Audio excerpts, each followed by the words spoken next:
Foxborough doesn't sleep, and today the chessboard is shifting without a ton of noise. There's a real money decision hovering in the air. There's a pass rush piece getting pulled into the conversation. And there's a quiet detail that can win you games before the opening kickoff even happens. Here's the thing. The Patriots in 2026 are going to have to choose between playing it safe or chasing the highest ceiling. Do you trust doubling down on what worked, or do you want them to shake the foundation and come back even scarier?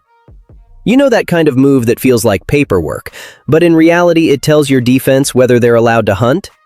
That's the franchise tag conversation. The Patriots barely touch that button. Since 2000, they've tagged just 9 players, and the last one was guard Joe Thuney back in 2020.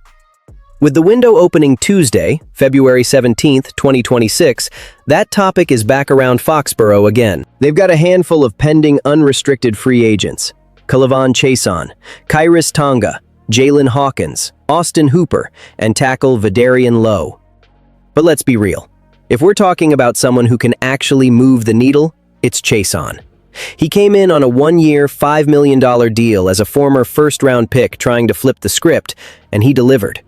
7.5 sacks in the regular season, a career high, and then 3 more sacks during the playoff run all the way to Super Bowl 59. That's how you raise your price tag in this league. The impact is obvious. Pass rush isn't a luxury, it's an identity. If you let a guy walk right after he proves he can finish plays, you're creating an expensive hole, and you're messing with continuity at the exact moment you're trying to stay in the contender tier. But tagging him? That's not a casual move either.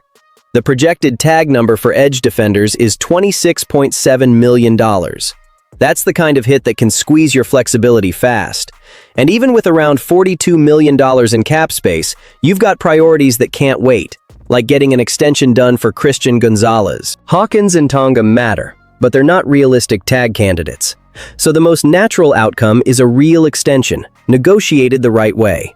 And it helps that Chaison, Hawkins, and Tonga have all said they want to be back after the loss to the Seattle Seahawks in the Super Bowl.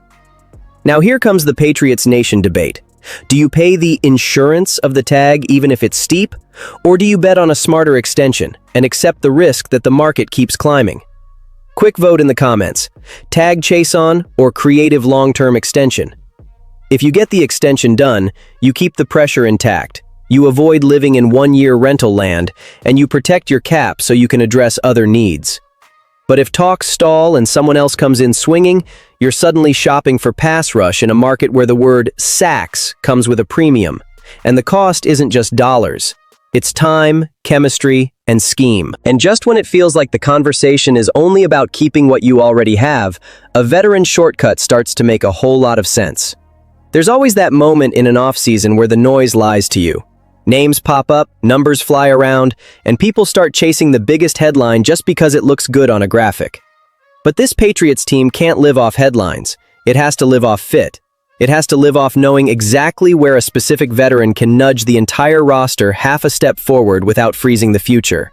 And that's why one name being floated as a possibility actually tracks: Khalil Mack. He's 35, and no, he's not the weekly wrecking ball he was early in his career with the Raiders and Bears. But he's still impactful. In 2025 with the Chargers, he had 5.5 sacks, 11 QB hits, 6 tackles for loss, and 4 forced fumbles in just 12 games. That's not nostalgia. Those are disruptive snaps. And it matters even more if the Chaison situation doesn't land exactly where you want it. The impact of Mack wouldn't just be on the stat sheet. It would be in the locker room. You'd be adding a 3-time All-Pro who understands preparation, understands leverage, understands what big moments demand. That kind of presence can raise the standard for younger guys around him. But the conflict is real.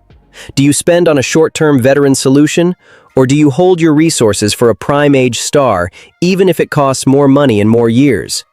Be honest. Does that idea excite you, or does it make you nervous? The paths are pretty clear. If you bring Mack in on a smart short deal, you're buying time. You keep your defense aggressive while you develop the next pillar, and you preserve cap room for wide receiver and offensive line. But if you ignore the bridge option and only chase the perfect move, you can end up stuck in the middle, overpaying later, or walking into the season without enough pressure off the edge. And here's another layer. At this stage, Mack wants to chase a ring. He's not picking just any situation. So even being in that conversation says something about how New England is being viewed right now. Because while some people are looking outside for reinforcements, there's another possibility that could change the offense from the inside out. Everybody looks at an offense that made a Super Bowl and thinks, don't touch it. Drake May took off. Hunter Henry was reliable in the red zone. The system did its job.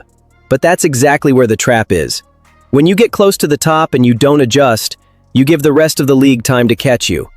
And that's why a name is being floated in the tight end market, David Njoku. This isn't just fans dreaming. Ethan Hurwitz from Sports Illustrated laid out the idea that the Patriots could take a run at Njoku this offseason. And when you look at the profile, you get it. Former first-round pick, Pro Bowler in 2023 with 81 catches, 882 yards, and 6 touchdowns. Big-bodied target, hard to match up with.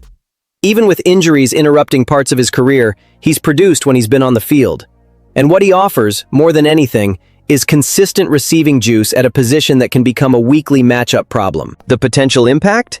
Think about what that does for Drake May. You lighten the load on the wideouts. You create heavier personnel groupings that force defenses to declare. You turn the playbook into a matchup maze on third down and in the red zone. But the conflict is legit. Tight end isn't the biggest need. The offensive line still raises questions, and the receiver room still screams for upgrades. So let me throw it to you like this. If you were the GM, are you putting money into Njoku, or are you spending that money on protecting May up front first? The scenarios are wild either way.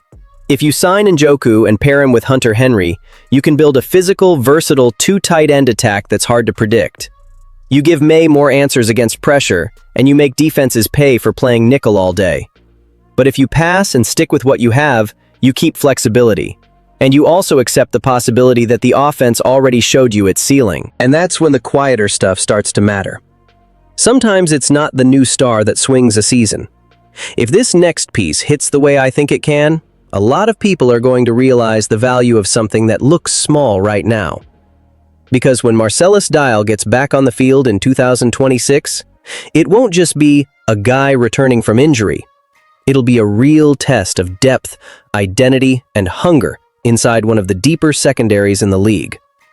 After tearing his ACL in training camp last summer, he spent a full year away from the game. And anyone who's been through that knows you don't come back the same.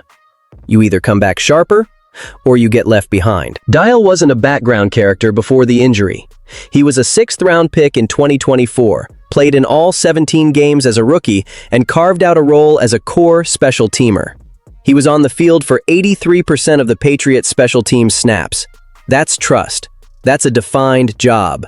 And when he went down, the team had to adjust responsibilities that never show up in highlight reels, but absolutely decide field position, momentum, and close games. The impact of his return goes beyond a tackle count. The corner room already has Christian Gonzalez, Marcus Jones, and Craig Woodson leading the way, plus names like Carlton Davis, Alex Austin, Charles Woods, and Kobe Minor. There's no free spot waiting. So here's the tension. Do you bank on a player coming off a major injury, or do you treat him like a bonus and make sure you add more competition through the draft and free agency? What's the bigger urgency to you? Trusting internal development, or bringing in new blood? The paths are pretty straightforward. If Dial comes back with the fire he's talking about, he strengthens special teams immediately and gives you valuable depth in the defensive rotation. That preserves your starters, keeps your team physical, and makes the overall roster sturdier. But if he can't get back to that level, you might find out the safe depth wasn't as safe as it looked, and that bill always comes due at the worst time. He said this year is personal, and when a player is running on that kind of fuel, it doesn't stay isolated. Because at the end of the day, all of these decisions connect in a way that can define how far this team can really go. It all circles back to one quiet choice. Keeping Chaison shapes the spine of your pass rush. Taking a swing on Mack can buy time, or cost flexibility. Adding Njoku could elevate May, or pull resources away from more urgent fixes. And Dial's return is a reminder that depth wins games when stars are worn down. That's the promise from the beginning. The biggest risk isn't making one huge mistake. It's hesitating on the small ones. So tell me, are you attacking right now, or are you protecting the future? Drop your take, hit like, and subscribe so we can ride this thing together.